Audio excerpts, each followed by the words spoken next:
नमस्कार साथीहरू, सबैजना आरामै सन्चै हुनुहुन्छ होला। हजुरहरूले खाना खानुभयो होला। हामी पनि खाना खाएर नानी र म न्युरो खोज्न आएको साथीहरू रूपताल एरियातिर।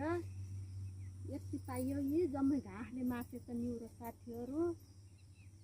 मासुमा मिठो मौले उसरी झोल मिठो चित्रको कसले पो बुझ्छ यो मर्म कलेजीभित्रको। डोजरले बाँध लाउने काम भइरहेको छ साथीहरू, अझै पनि सकिएको छैन।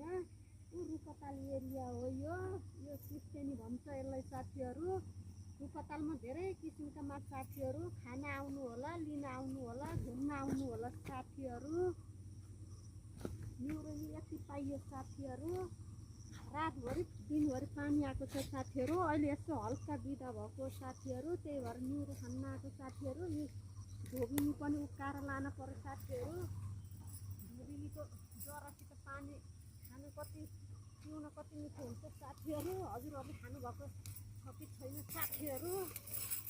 यी ज्वरै आएन साथीहरू, यी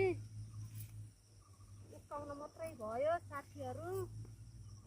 धोबिनी र पानी खान एकदम मिठो हुन्छ साथीहरू।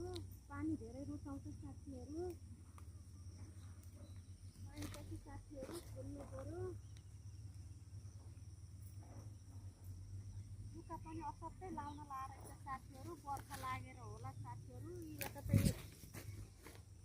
धान बाहेक केही रोप्न मिल्दैन साथीहरू। यी अहिले पानी आएको आएर बाँझो जोत्न पनि मिलेको छैन साथीहरू।